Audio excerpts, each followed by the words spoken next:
Welcome, everybody. This is a regular meeting of the Board of Trustees of El Paso Community College District, and today is Wednesday, February 23rd, and we are beginning at 4:45.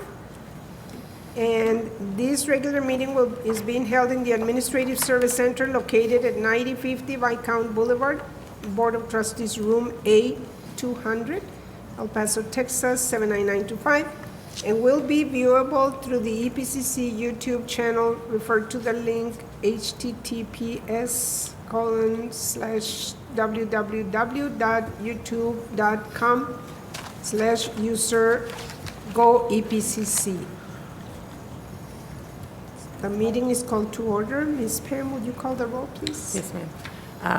Mr. Haggerty and Ms. Pena will not be joining us this evening, and Mr. Uxer is participating remotely, so I will call on Mr. Uxer first. Mr. Uxer? Present.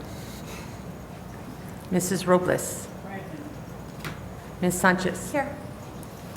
Dr. Graham? Here. Ms. Nájera? Here.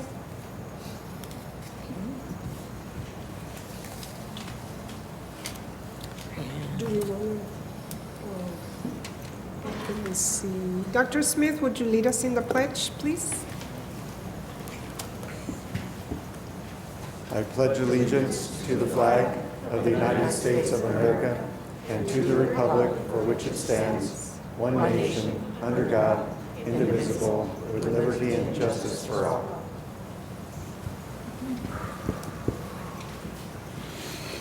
Thank you, sir. Do we want to go to executive? I would recommend that the board postpone it till later in the agenda, Dr. So we will have executive session later in the agenda. Ms. Pam, 1.4? Item 1.4, approval of minutes. There are no minutes in this agenda. Item 1.6, open forum. We have no one signed up for open forum this evening. Nobody? No one has signed up for open forum tonight. Item 1.7, presentations by individuals, groups, and organization. Item 1.7.1, Dr. William Serrata, college president, will recognize individuals who have retired from the college district. We have no retirees this evening. Item 1.7.2, optional presentations will be made by the presidents of the Classified Staff Association, the Professional Staff Association, the Faculty Association, and the Student Government Association. Okay.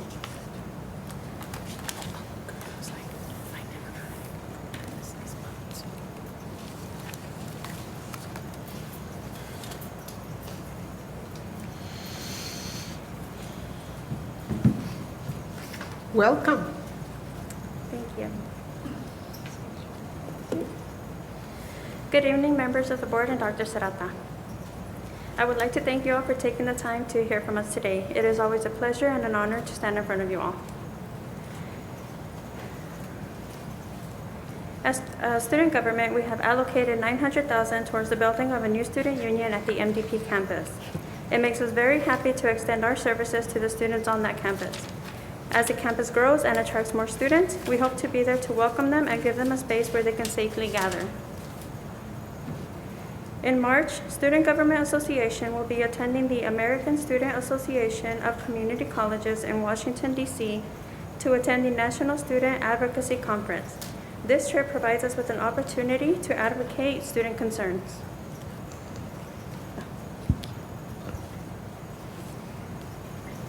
We have established a date of May 4, 2022 for the SGA banquet, in which we will recognize clubs who have remained active during these trying times and award scholarships funded by SGA and swear in our new SGA members. The graduation dance has been set for May 13, 2022 with the theme of Black and Gold Masquerade. Again, these events are planned with the hopes that our community continues to take precautions against COVID and it is safe to do so. As SGA president, I have applied for a fellowship titled Community College Student Advisory Council. This fellowship will allow me to understand how policies that affect community colleges are written and put into place, therefore allowing me to understand how these same policies affect our students. I have also spoken with Mr. Stevens, the UTEP student body president, in an effort to come together with our partnering colleges to include NMSU and form a partnership that will better service our communities and more specifically, our students. More details will be provided as we meet with the colleges and discuss the details of what it is that we hope to accomplish.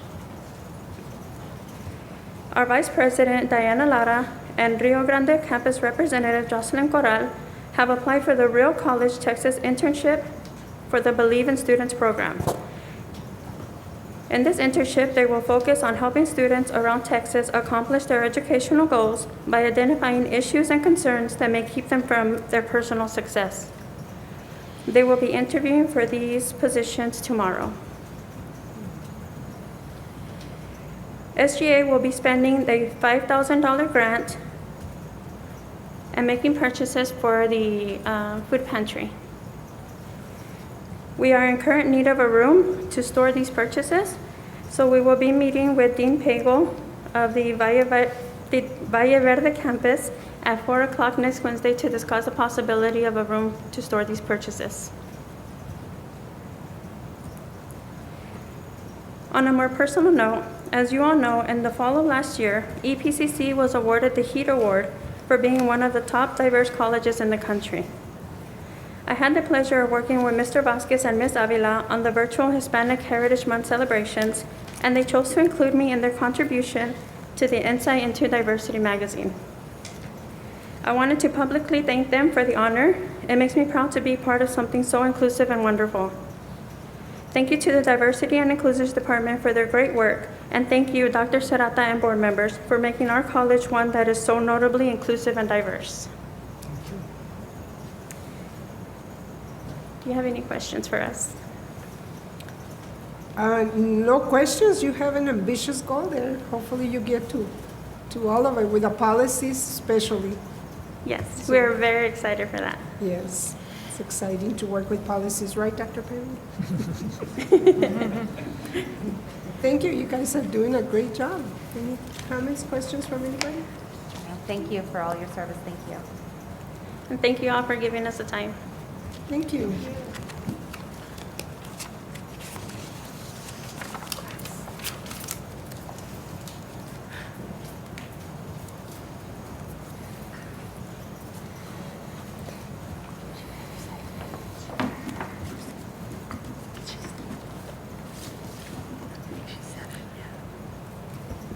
Welcome, sir. Hi, good afternoon. Albert Burnham, President of the Faculty Association. Yes.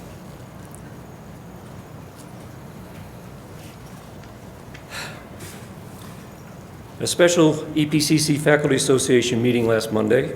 The association members present authorized me as association president to make the following statement to the Board of Trustees. Members of the Board of Trustees, Mr. President, Vice Presidents, Deans, guests, live in the room and out there in YouTube land.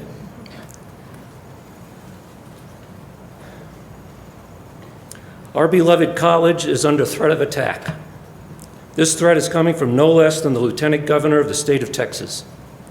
Last week, Dan Patrick proposed ending tenure for new hires at Texas public universities and colleges. Ultimately, his goal, according to the Fort Worth Star-Telegram, is to totally eliminate tenure, which he will prioritize if he is reelected. Patrick is also advocating revoking tenure for all faculty who teach critical race theory, according to the Austin American-Statesman. Of course, after revoking tenure, the next step would be to fire the offending faculty members. Patrick's views are nothing less than a blatant attack on constitutionally protected freedom of speech and the sacred principle of academic freedom, which Patrick claims faculty are hiding behind. Patrick is quoted as tweeting, "I will not stand by and let loony Marxist professors poison the minds of young students with critical race theory. We banned it in publicly funded K through 12, and we will ban it in publicly funded higher education." He offers absolutely no proof as to who these, quote, loony Marxist professors are. How many EPCC faculty members know that, according to Patrick, they are loony Marxist professors? Patrick's comments are, in reality, flagrant, undisguised tyranny. He is proposing the forcible suppression of all opposition and free thought by an autocratic government headed by, in this case, a would-be dictatorial leader who will tell us what we can and cannot teach, think, and assign. He would replace perceived Marxist professors with his own version of Big Brother. Patrick's comments are also exceedingly hypocritical. His so-called Liberty Institute was created as a conservative think tank that would promote, among other things, individual liberty and limited government. Yet, what he proposes is the direct opposite of those. Individual liberty allows people to think and believe what they choose, including views that are totally opposite of Patrick's tunnel vision views. As to limited government, Patrick advocates bigger and more intrusive government by having his government bulldoze its way into the minutiae of academia by completely dictating curriculum. Patrick is in direct violation of the principles upon which our nation was founded, especially the principle of liberty as espoused in the Declaration of Independence. According to the Declaration, when a government becomes destructive of our natural rights, of which liberty is one, it is the right of the people to alter or abolish that government. To paraphrase the Declaration, Patrick seeks to make faculty dependent on his will alone for the tenure of their offices. He will erect new offices and has erected the Liberty Institute to send hither swarms of officers to harass our faculty and eat out their academic substance. He will plunder our campuses, ravage our curriculum, and destroy the sacred liberties of our faculty. Whether a faculty member discusses or does not discuss critical race theory or any other controversial subject is up to each individual faculty member within the confines of their particular academic subject. Dan Patrick and his totalitarian minions must not be allowed to succeed in this blatant attempt to take over our college and end academic freedom and free speech. Just as American colonists stood up to a tyrannical king and government in 1776, and just as Texans in 1836 stood up to an autocratic dictator who did away with the 1824 Mexican Constitution, so now we, members of the EPCC community, must stand up to an oppressive, would-be dictator whose goal is to murder free speech and academic freedom. Dan Patrick's undemocratic and tyrannical attempt to overthrow Texas public colleges and universities must be stopped.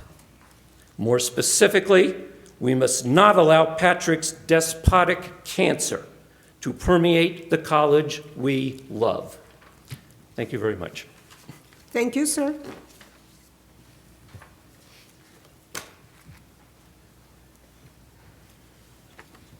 Next. I don't think we have anyone else speaking, so item 1.8.1, discussion and review by the Board of Trustees of data, statistics, policies, and general information related to the college district. Dr. Graham and members of the board, Dr. Smith will present some items for review by the Board of Trustees. Dr. Smith, please.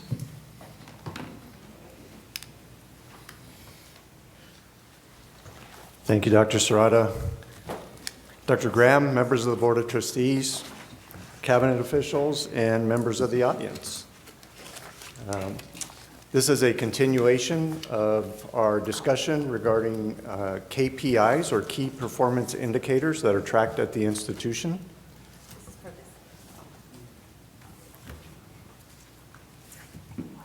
Hopefully we'll have that up in just a second.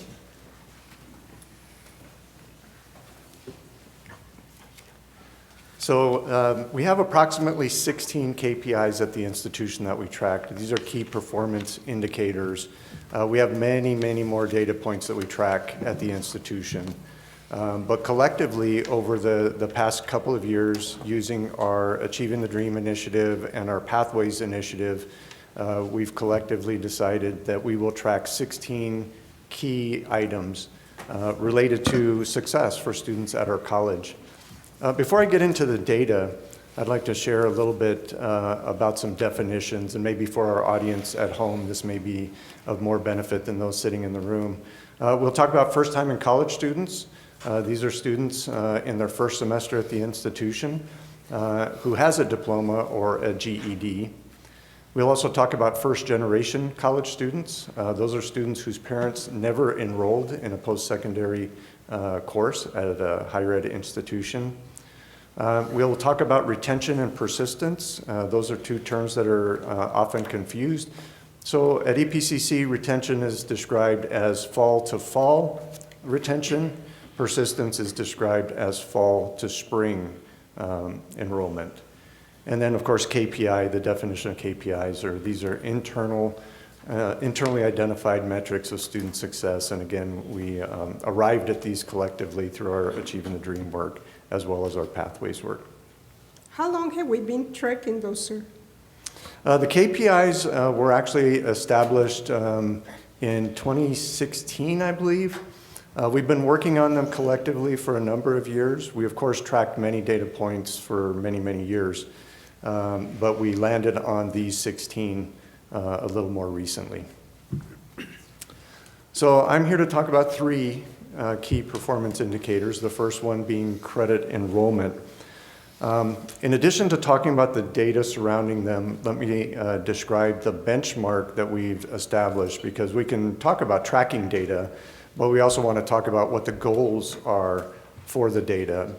And the reason we do that is so that we can establish initiatives and strategies to address deficiencies and increase success in particular areas. So for credit enrollment, the benchmark that we had set up is to return to pre-pandemic enrollment numbers by the 23-24 academic year. And there's no way to sugarcoat the chart that we're looking at in front of you. You might recall that spring 20 was the start of the pandemic. And so you see kind of a downward trend starting after that. We were very hopeful. If you look at the spring 20 data and the fall 20 data, we didn't see a large drop. In fact, you might recall that at the time Dr. Serrata had presented some numbers for the summer enrollment that were actually quite high. And so we're really hopeful that the pandemic wouldn't affect enrollment to the extent that it ultimately did. But you'll see that after the fall 20 semester, we started to see a decrease. You'll also notice a long-standing trend. This is nothing unusual, where fall enrollments are higher than spring enrollments. That's a normal trend. And so as we go through the data today, I'll kind of draw your attention to making sure we're looking at fall-to-fall comparisons and spring-to-spring comparisons. So if you look at the data pre-pandemic, we're down about 15% from those numbers. So the benchmark, as I said, was to get back to pre-pandemic numbers by the 23-24 academic year. So we've got our work cut out for us. We're about 15% down.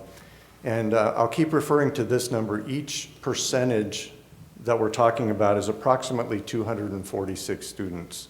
We'll call it 250 students.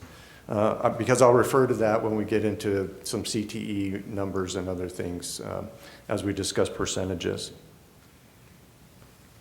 So we disaggregate our data in lots of different ways, and part of that is so that we can look at what we're doing through a lens of equity and diversity. And I won't bore you with all the ways we disaggregate data, but we do have that available should you choose to want to look at it. The first couple of KPIs, I'll go through a number of demographics. We actually slice and dice the data much more fine than we're going to present here. But you'll notice that for part-time and full-time enrollment, we've seen a significant trend. And I'll draw your attention to the fall 20 numbers and the fall 21 numbers. And you'll see that our full-time students, 29% of our students were full-time, what I would call pre-pandemic.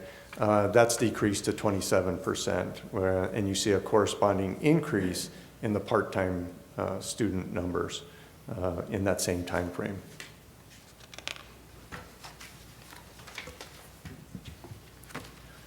You'll also see that we held pretty steady in disaggregating the male to female ratio.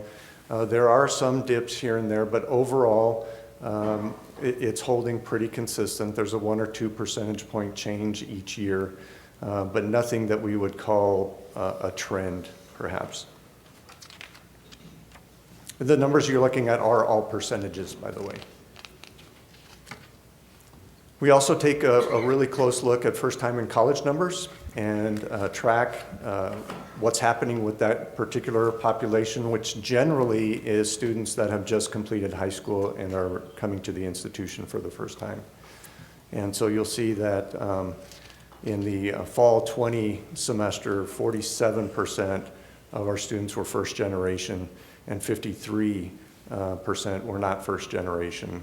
We've seen a little bit of an increase as schools returned and graduated seniors. So as we return to in-class instruction, face-to-face instruction, we saw that first time in colleges, students responded favorably to that. Rather than just continue and show you data slide after data slide, I'm going to break it up a little bit because one of the questions might be, kind of what are we doing to help get to that pre-pandemic enrollment stage? One of the amazing things that's happening is we've opened up first-year experience centers at 2 of our campuses with others slated to come online over the next year or so. That was done principally through a grant approved by the Board of Trustees over the last 5 or 6 years that have assigned dedicated advisors and counselors to students as they come into the institution. So all first-time in college students are required to meet with an advisor, develop a customized educational plan, get onto a program pathway, and they're monitored over that first year. And we've created these centers to help with that work. And largely that work is done through Dr. Mitchell and Ms. Sandra Lujan, who is the project director for that. That grant is coming to a close, and we're looking to institutionalize those efforts at the moment. So we have a bunch of early alert advisors, some peer coaches that are currently on soft money, and we're looking to institutionalize those because the data coming out of the first year experience center is actually very good, and perhaps we can share that with the board at some point as well.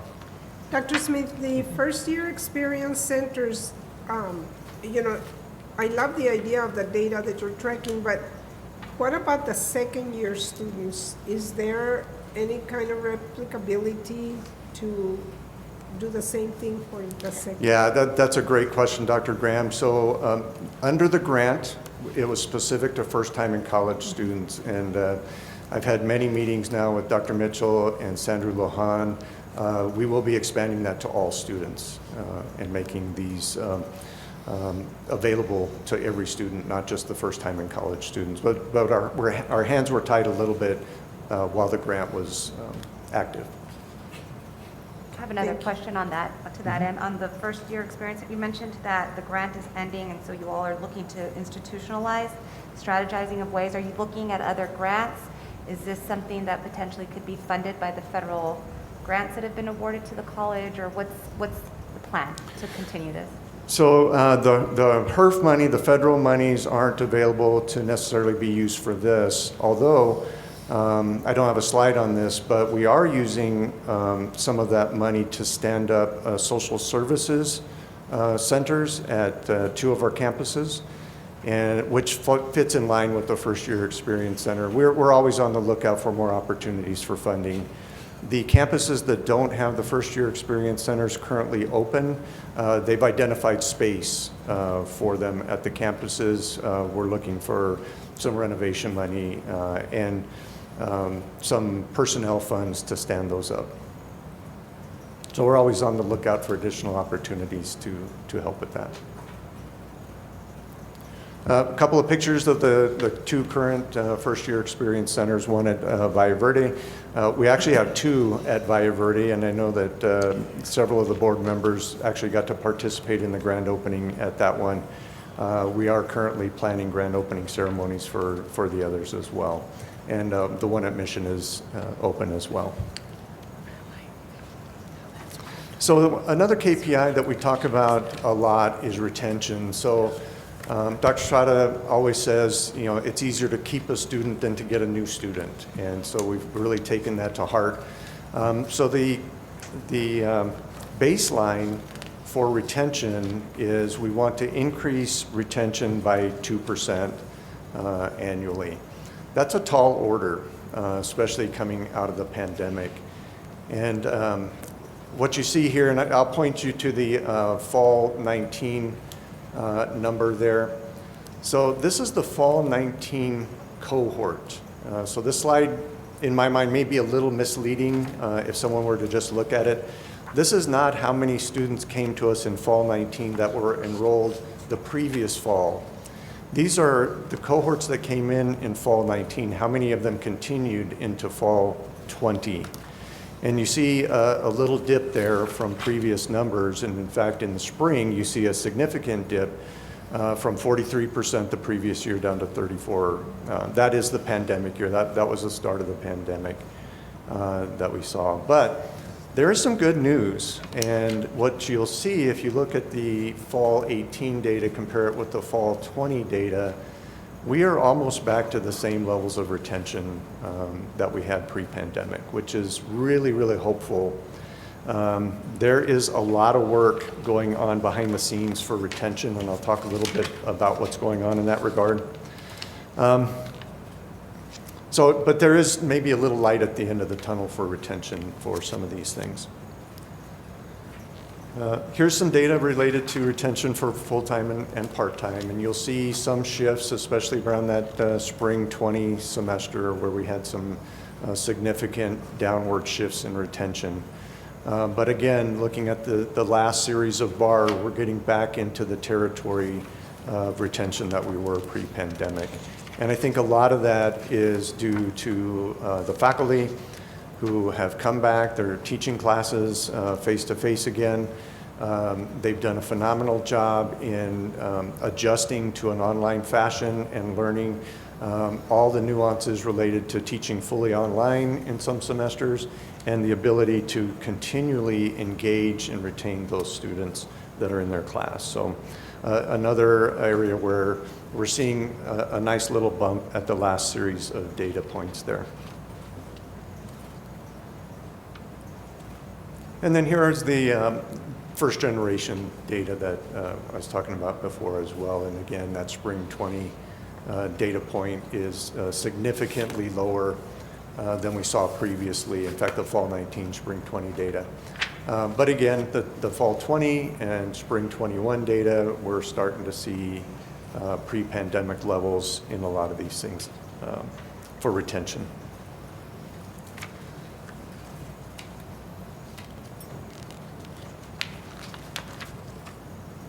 All right, so let me talk a little bit about some of the things that may affect retention. In fact, let me back up a couple of slides here. So if you look at the aggregate data for retention for first-year students, and you look back to, say, the fall 16 semester, where we were at 60%, and then the next year we were at 59, and then the next year we were at 57. There was a trend pre-pandemic, there was a downward trend for retention. And so about that time, we looked at ways to help mitigate this downward trend, and then of course the pandemic hit and it went down even further. But we're starting, as I said, to see it come back. And one of the things that we did in that time frame in the 1920 academic year, the Instruction and Workforce areas developed their SER initiatives, student engagement and retention initiatives. There are 15 of those initiatives in instruction, another 9 in the workforce area. Every department, every division developed one of these. You've seen these in board reports, and you've been given those as part of Dr. Serrata's evaluation cycles. You've seen not only the initiatives, but also the data that we gleaned from those initiatives. We're happy to share those with the board again. But one of the things that we did is we asked each of those divisions and departments to come up with their own individualized retention strategy. And they did, and it's an amazingly diverse set of retention strategies. And there was method behind that madness. We wanted the folks in the departments, along with the leaders over those departments, to have ownership of their initiatives. We didn't want to say, this is how you're going to retain your students. Everybody's going to do the same thing. And it's been an amazing few years to see what's come out of these and the enthusiasm that faculty have bought in, and others, faculty and staff, have bought in on some of these retention strategies. So I want to highlight a couple of them just to give you kind of a sense for what one of these might look like. So Dean Villalobos out at the Mission Del Paso campus, he had looked at his students and talked to his faculty and coordinators and realized that there was a gap in what students were being, there was a knowledge gap in the available resources to students. In other words, students didn't know the full gamut of resources that were available for them to help them succeed. So their initiative at Mission Del Paso was to create what's called a Blackboard Collaborate room. Basically, it's a website where students join, and it's a one-stop shop for all of the available resources, whether it's tutoring, whether it's advising, whether it's counseling, any kind of support groups for military students, et cetera, and created that website for their students. Instructors have bought into this in the form of requiring their students to join the web page and even giving assignments about identifying which of the resources might be most beneficial for the students at that particular campus. I'll brag on Dean Villalobos a little bit as we've reported out at leadership over the last year or so with these initiatives. Many of the other deans at the other campuses are now doing the same thing. So some of the data that we track coming out of this, and I know this is a hard to read slide, I won't go through it in detail, but we're tracking where the students are requesting help. And the strategy there is Dean Villalobos will work with his team to bolster the resource pages for the sites that students are hitting the most and make more information available to them. So that's one kind of initiative that comes out of it. And we did put a couple of requirements on the initiatives. They had to be doable in a year. They had to be individualized for each department, but they also had to be measurable. And so you see Dean Villalobos has done a fabulous job tracking traffic at these sites. I know we talk about dual credit a lot at board meetings, so I would happy to highlight Dean Badillo, who oversees our dual credit early college high school initiatives. And when Dean Badillo talked to her coordinators and staff, they realized that not a lot of students got a really good intro to the college. Dual credit students got a good intro to the college. So she actually had two initiatives. She wanted to make sure that every dual credit student received an orientation. And you see in the yellow bar at the bottom that they met their target. By fall 2021, they had done NSOs for over 1,800 dual credit students throughout the region. And on the next slide, they wanted to make sure that every student, every dual credit student got effective advising. This is still a work in progress, but you see that by fall 2021, those same 1,800 students had participated in some sort of an advising program. So those are the kinds of things that each one of the divisions is doing. The last KPI that I'll talk about is we actually have a metric that we're tracking on the percentage of CTE students to academic students. And for the listening audience, career and technical education, or CTE programs, are those that are designed to lead to employment. They can be 1 year, they can be a certificate program, they can be a 2-year Associate of Applied Science degree, but the intent of them is to lead to gainful employment. Things like welding, automotive, nursing, IT, those are all examples of career and technical education programs. When I started at the institution 30 plus years ago, we had about almost 30% of our students were actually CTE students, and 70% were wanting to transfer. Now we're much lower than that. We were about 14%, even lower in some semesters. So what is an academic program? An academic program is one of those degrees that is designed to transfer to a 4-year institution. So they're a little bit different in their approach and intent for students who graduate from them. So I won't bore you by reading each of them, but I will draw your attention in fall 16, we had 13% of our enrollment was CTE. By the way, the benchmark for us is to have a 20-80% mix, 20% in CTE, 80% in academic transfer. And so if you look over time, and a lot of this is credited to a couple of things. We see that there's a 4% increase in the students in CTE programs, and a corresponding decrease, of course, in those in academic programs. So what might be causing this? Our work with pathways, make sure that our students are advised on a more intentional pathway, so we don't just stick students in the general ed courses that we've all heard about. Well, if you don't know what you want to be when you grow up, just take the basics, right? That used to be the thing we would say. Now we explore those more with the student, and we've actually separated all of our degree plans into 8 areas of study. And so now we're able to talk to students and say, well, if you don't really know exactly what you want to be, do you want to work in health, or do you want to work in business, or do you? And so we've got 8 of those areas of study, and so we're able to funnel students more targeted into one of those areas of studies, and then after their first semester or 2, they can refine their actual major. The other thing that you all on the board have been a huge part of is the shift in the master plan construction. So originally, when we talked to the master planners, they had us building out a certain number of square footage, et cetera.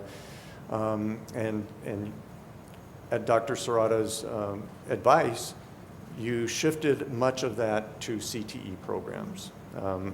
We created the AST building, but we also created the Transportating Training Center at VV. Much of the Rio Grande footprint is also targeted for CTE and the health occupations and other areas. And then of course at Trans Mountain, the same thing. Much of that square footage went to the CTE programs. And so we're starting to see a significant shift. And so we're 3 percentage points away from meeting our benchmark goal.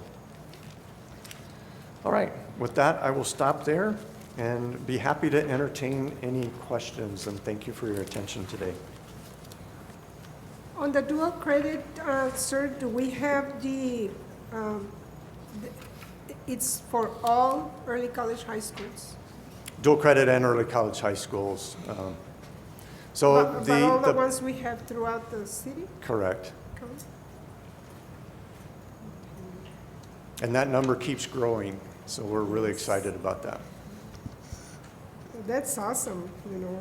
Eventually, we need to educate the parents too, because now that the kiddos know what dual credit is, they're in early college high schools, the parents are getting more interested. Yeah, and that's a great thing. This is really good information. Thank you. Does anyone have any comments, questions? I would only comment, and thank you, Dr. Smith, and your team, great job.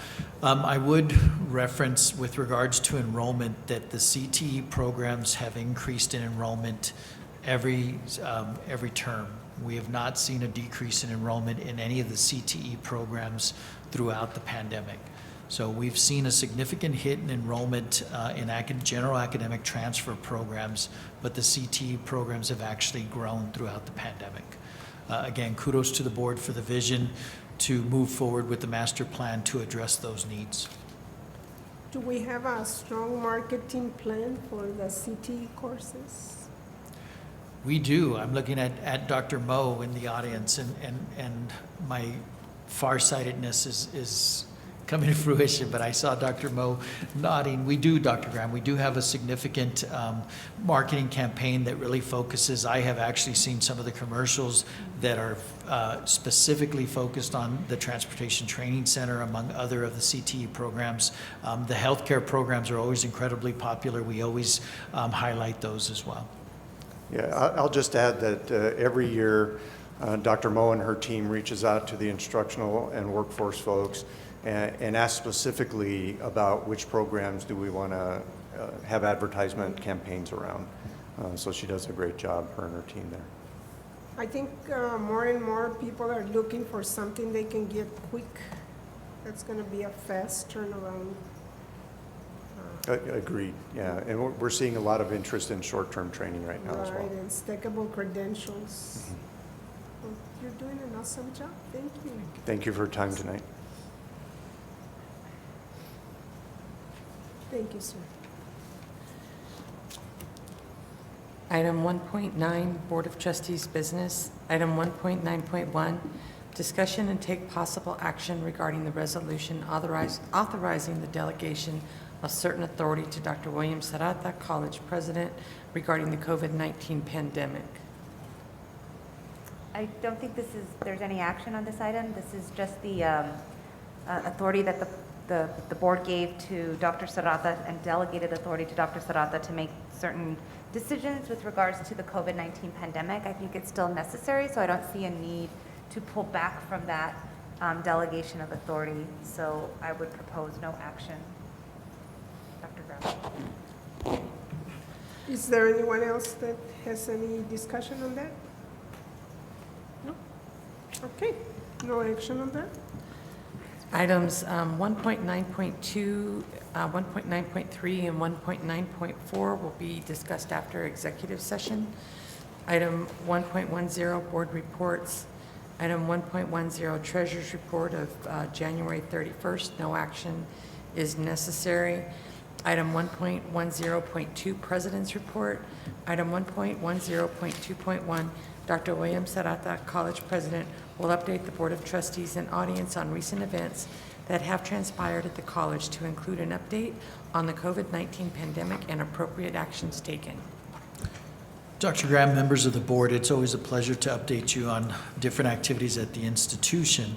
I'm proud to report that Oscar Ruben Velasquez, an alum from El Paso Community College, collaborated with students from New Mexico State University to fundraise to travel to Guatemala through an organization called NMSU Global Brigades, a chapter designed to gather up students interested in medicine and send them to underdeveloped countries to experience medicine abroad. The students traveled to Agua Escondida, Guatemala, a community clearly in the need of medical help. Accompanied with licensed doctors from Honduras and Guatemala, Velasquez observed, learned, helped getting the medication the doctor prescribed to the patients, presented information about common diseases to community members, and logged patient interactions. Velasquez is currently a biology major at NMSU and minoring in chemistry and human biology. He graduated from El Paso Community College with 3 degrees, an Associate of Science in Biological Sciences, an Associate of Science in Multidisciplinary Studies in Science, and an Associate of Arts in Multidisciplinary Studies. Also, Velasquez was an awardee at the annual Biomedical Research Conference for minority students when he was a part of the Rise to the Challenge research program under Dr. Maria Alvarez. The Foundation for EPCC is proud to announce that they will be receiving a memorial donation from the Greater Texas Foundation to honor the legacy of Dr. Diana Natalicio. The $25,000 contribution will be added to the established Dr. Diana Natalicio Endowment at EPCC and will support student scholarships. The Greater Texas Foundation wanted to honor Dr. Natalicio's influence on Hispanic student success and insistence that low-income students be given the opportunity to access higher education lives on. EPCC will continue to celebrate Black History Month with its annual month of activities this February. This year's theme is Black Health and Wellness. The Black History program kicked off on Saturday, February 19th at 11 a.m. to noon through Microsoft Teams. The keynote speaker was Dr. Alozi. Dr. Alozi is a graduate of the University of Minnesota's Infectious Disease Fellowship. Prior to this, he received his medical degree from the University of Benin in Nigeria, and then completed internship and residency at the Hennepin County Medical Center in Minneapolis, Minnesota, where he got his introduction to digital health. EPCC takes pride in promoting culture of diversity at all our campuses. EPCC is an 8-time winner of the HEED, the Higher Education Excellence and Diversity Award. It's a national honor for post-secondary institutions that demonstrate an outstanding commitment to diversity and inclusion. Since the last board meeting, I participated in over 85 virtual and in-person meetings. I participated in 12 Texas Association of Community College meetings, one TAC quarterly meeting, one TAC work group briefing, 2 TAC Community College Finance Commission goal statement discussions, 1 TAC Legislative Committee meeting, 1 Community College Finance Steering Committee meeting, 2 one-on-one meetings with Jacob Friday, the TAC CEO. I attended the El Paso Regional Workforce and Education Partnership Planning meeting, participated in the Board of Directors for the Federal Reserve Bank of Dallas meeting, attended the Workforce Solutions Board General Board meeting. I participated in a meeting along with Dr. Moe and Dr. Smith with Sergio Rodriguez, the CEO of the Hector and Gloria Lopez Foundation. It is a significant foundation that is just beginning in its work. They will focus on the Rio Grande Valley, San Antonio, Austin, and El Paso. The CEO, Mr. Rodriguez, said he'll let the other foundations focus on the rest of the state of Texas. That will be their focus. They will, when it's all said and done and all the legal work is done, they will be a foundation that is worth up to $800 million. And they are committed to increasing Hispanic participation and attainment of degrees and certificates. I participated in the prep meeting for the Texas Lyceum event at UTEP.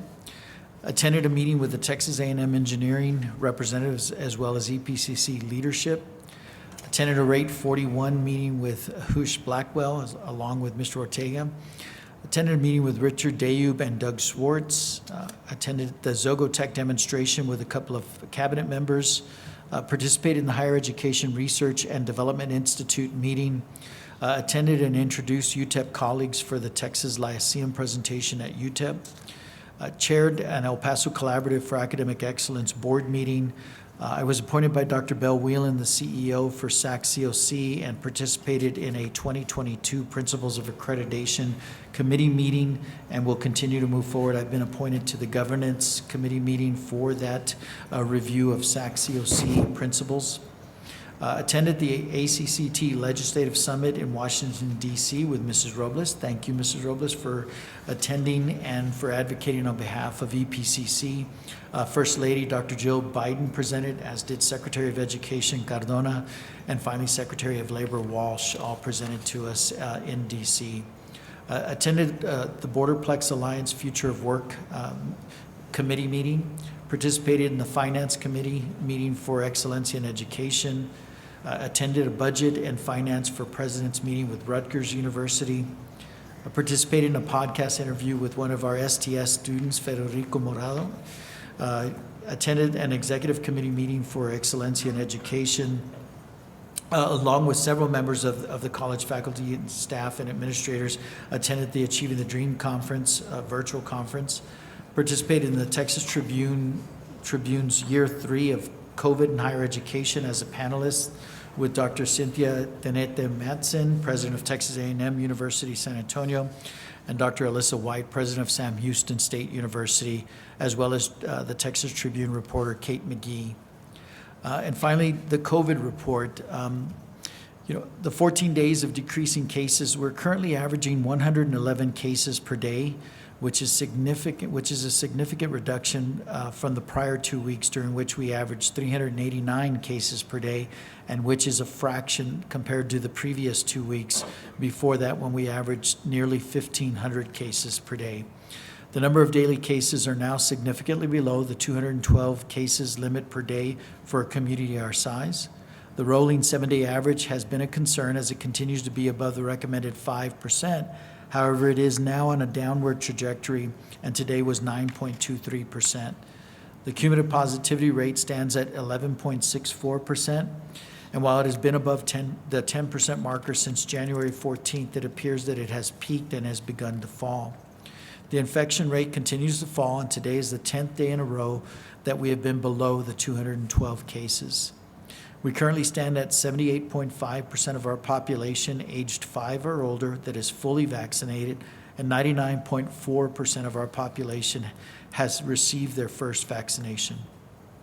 To summarize, we're now in our second 14-day period that we've seen a reduction in the 14 days of decreasing cases. The infection rate and the 7-day rolling average continue to stay above the recommended 5%, but it appears to be on a downward trajectory. The cumulative positivity rate has begun to fall, and while it continues to be above 10%, it appears to have peaked and is now declining. My recommendation is that we continue in phase 2 of our return to campus plan through spring break and provide the board with a recommendation for a potential implementation of phase 3 of our return to campus plan during our March board meeting. As a reminder, phase 2 of our return to campus plan has the college operating at 50% capacity with 100% of staff participating. I believe that the data trending towards are moving forward with phase 3 of our plan, during which we would operate at 75% capacity with 100% of staff participating. Again, we will brief the board on the latest data at our March Board of Trustees meeting and make a recommendation at that point in time. I'm happy to respond to any questions, Dr. Graham and members of the board. So for right now, we're going to stay on phase 2.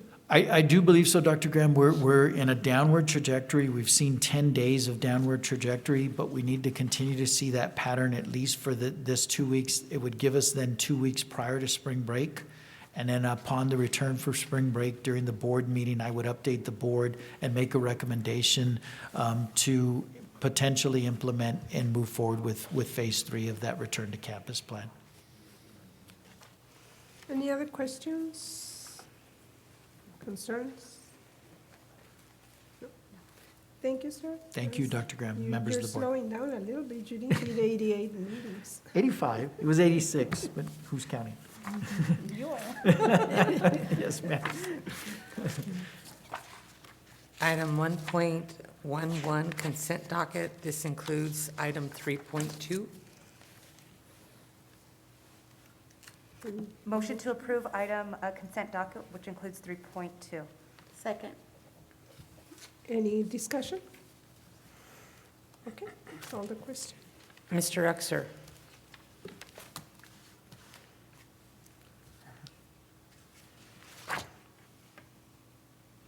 Sorry about that. It was on mute. Yes, approved. Thank you. Aye. Mrs. Robles. Aye. Ms. Sanchez. Aye. Dr. Graham. Aye.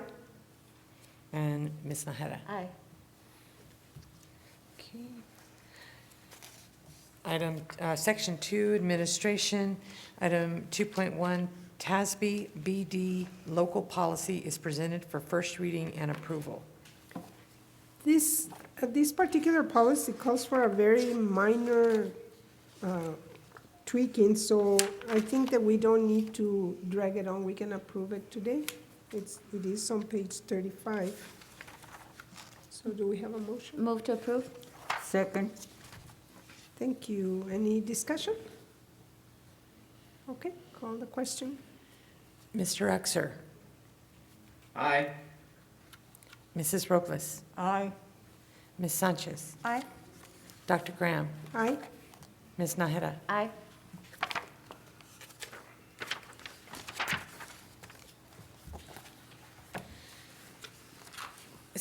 Item 2.2, to delete 8 existing El Paso County Community College District Board policies that are redundant with Texas Association of School Boards, TASB's legal and/or local policies.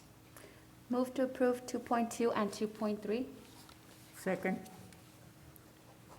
Any discussion? I know that there's several policies there, but they were pretty clear. Questions, discussion? Okay, call the Mr. question. Uxer? Aye, but when the voting's through, I have a question. Okay. Mrs. Robles? Aye. Ms. Sanchez? Aye. Dr. Graham? Aye. Ms. Naheda? Aye. Mr. Oxer, you have a question? Yes, I understand that I can participate by video chat, but that by law, I cannot vote on any of the items. Is that correct, or am I allowed to vote? Mr. Uxer, this is Francisco Ortega, Legal Counsel. You do have the ability, it's a hybrid meeting, and you do have the ability to vote online. Okay, thank you. Item 2.4, 13 TASB policies, including BBD, CF, CHA, CHF, CKD, CM, DIAA, DK, DMD, ECC, FFDA, FLB, and GCB are presented for second reading and approval. Move to approve? Second. I have a question on the one on page 79. It's on the supportive measures on DIAA local. It speaks to the examples of possible supportive measures, including work accommodations such as leaves or leaves of absence or administrative leave. It just doesn't have clarity as to whether this is paid leave or unpaid leave, or is that left up to the administration at the time the individual is placed on leave. Again, I'm on page 79 of the agenda. Dr. Graham, it would be a discretionary measure, but sometimes it's better to put less than more, so Okay. to be able to have some discretion on that specific matter. Okay, thank you, sir. We could call the question. Mr. Uxer? Aye. Mrs. Robles? Aye. Ms. Sanchez? Aye. Dr. Graham? Aye. Ms. Naheda? Aye. Section 3, Personnel. Item 3.1, Discussion and Action to approve full-time staff and faculty recruited in positions funded by the institutional budget. Move to approve? Dr. Graham, I'd ask that we table 3.2, and I'd ask legal counsel for discretion on that as well. 3.2, yes. 3.1 was, She was, Bunny was making a motion on 3.1. correct, Right? 3.1. Right, and Three- 3.2 is what you want on executive, right? I made a motion to approve that when we moved to, when it was on consent. So that's already been, do I need to reopen that? Oh, that's fine. My understanding is that the only issue for discussion after executive session would be item 3.1. 3.2 has already been approved. That's correct. Okay. So pursuant to 551.071, if we can pull that into executive session to receive legal counsel and advice, please. And we'll take a vote and action if necessary in open session. So my motion is to move it into executive. Anybody, you agree? Okay. So move down to executive session. Do I need to call the vote for that? No? Yes. Okay, thank you. Item 3.3, Information Items, Resignations and Retirements. No action is required. Section 4.0, Financial Services. Item 4.1, Discussion and action on the approval of contracts with several purchasing cooperative awarded vendors for the district-wide purchase of medical and scientific products in an amount not to exceed $900,000 estimated annual aggregate amount. Move to approve? Second. Any discussion? Questions? Okay, call the question.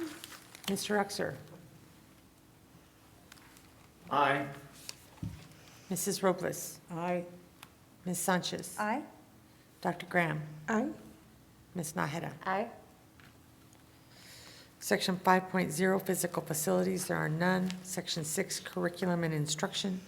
Item 6.1, discussion and action on the approval to purchase a Logic E10 ultrasound machine for the diagnostic ultrasound program from Southwest First Aid and Safety Supply Incorporated in the amount of $204,550.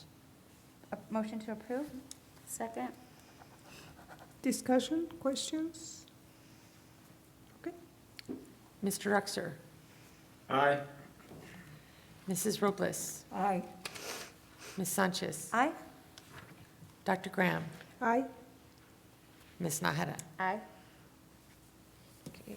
Item 6.2, discussion and action on the approval to purchase from TI Training a firearms simulation system for the Law Enforcement Training Academy in the amount of $71,848.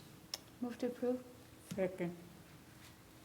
Any questions or discussion? No? Okay. Mr. Uxer, Aye. Mrs. Robles, Aye. Ms. Sanchez, Aye. Dr. Graham, Aye. Ms. Nahara. Aye. Item 6.3, discussion and action regarding the acceptance of funding from the U.S. Defense Logistics Agency for the Contract Opportunity Center in the amount of $373,377. Move to approve. Second. Any discussion? Dr. Smith, do you want to highlight anything of the grant, please? Certainly, and thank you, Dr. Serrata. We do have a couple of folks in the audience that are responsible for this. I'd like to recognize Mr. Pablo Armendariz, AVP Blaine Krimizic, and of course the entire grants office for this. This is the ongoing effort where we train local businesses to apply for and receive federal contracts through the government. So huge economic impact to the region. Great, thank you. Looks good.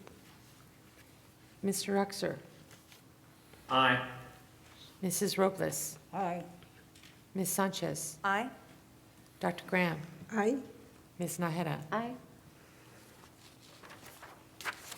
Item 6.4, discussion and action on the approval of the restated and amended Parkland Early College High School and Isleta High School Early College Academy interlocal agreement. Move to approve. Second. Any questions or discussion? No? Call the question? Mr. Uxer, Aye. Mrs. Robles, Aye. Ms. Sanchez, Aye. Dr. Graham, Aye. Ms. Nahara. Aye. Section 7, Student Services, Item 7.1, discussion and action to enter into a service agreement with Innovative Genomics LLC. Motion to approve? Second. Any questions or concerns? Mr. Uxer, Aye. Mrs. Robles, Aye. Ms. Sanchez, Aye. Dr. Graham, Aye. Ms. Nahara. Aye. Item 7.2, discussion and action on the approval of continuing education tuition rates for new courses. Motion to approve 7.2 and 7.3. Second. Any questions or discussion? Item 7.3, discussion and action on the approval of continuing education tuition rates for revised courses. Any questions? My only question is, we don't offer Spanish for children? I'm confident that we do. I would have to double check.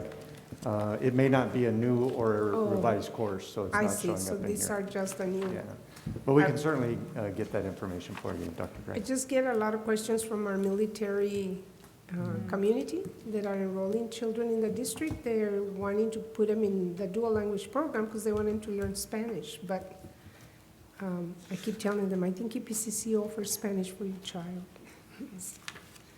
Thank you, sir. Call the question. Mr. Uxer, Aye. Mrs. Robles, Aye. Ms. Sanchez, Aye. Dr. Graham, Aye. Ms. Nahara? Aye. Section 8, Community Services, there is none. Would the board like to recess into executive session at this time? Yes. Okay. It's on the 23rd of March. The Board of Trustees may conduct an executive or closed session pursuant to Chapter 551 of the Texas Government Code for one or more of the following reasons: consultation with its attorney to seek or receive legal advice, or consultation regarding pending or contemplated litigation, or for any purpose authorized by law. Discussion about the value or transfer of real property. Discussion about a prospective gift or donation. Consideration of specific personnel matters. Discussion about security, personnel or devices, or discussion of certain economic development matters. The board may also announce that it will go into executive session on any item listed on this agenda if the subject matter is permitted for a closed session by provisions of Chapter 551 of the Texas Government Code. Any vote regarding these items shall be taken in open session. Item 1.3.1, discussion with legal counsel regarding the proposed contract non-renewal of 2 probationary faculty members at the Rio Grande campus and related matters pursuant to Section 551.074 of the Texas Government Code. Item 1.3.2, discussion with legal counsel regarding the interlocal agreement for the purpose of participation and intervention in Public Utility Commission of Texas, proceeding PUC docket number 52195, SOAH, docket number 473212606, application of El Paso Electric Company to change rates pursuant to Section 551.071 of the Texas Government Code.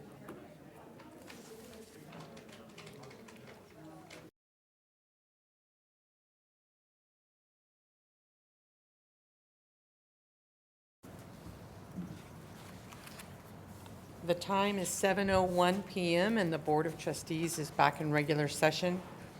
Item 1.9.1 is the first item to be addressed. I'm sorry, item 1.9.2, discussion and take possible action regarding the proposed contract non-renewal of a probationary faculty member at the Rio Grande campus. No action. Okay. Item 1.9.3, discussion and take possible action regarding the proposed contract non-renewal of a second probationary faculty member at the Rio Grande campus. No action? Item Right. 1.9.4, discussion and take possible action regarding the interlocal agreement for the purpose of participation and intervention in Public Utility Commission of Texas, proceeding PUC docket number 52195, SOAH docket number 473212606, application of El Paso Electric Company to change rates. No action? Item 3.1, discussion and action to approve full-time staff and faculty recruited in positions funded by the institutional budget. For item 3.1, I'd make a motion to approve with the exception of the position of the Director, Grants Management and Development Administrator. Second.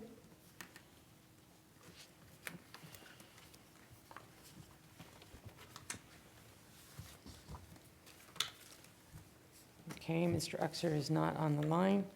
Mrs. Robles, Aye. Ms. Sanchez, Aye. Dr. Graham, Aye. Ms. Nahara. And I think that concludes the business of the meeting. Yes. Would you like to announce when the next board meeting is? Yes. So the next meeting is March 23rd, and 4 o'clock. Thank you. Sounds great. Thank you. Is there a motion Thank you, to Mr. adjourn? Crum. Adjourn. Okay. Adjourn. Adjourn, let's go. And happy birthday, Miss Thank Sanchez. you. Thank you all. Thank you. Thank you.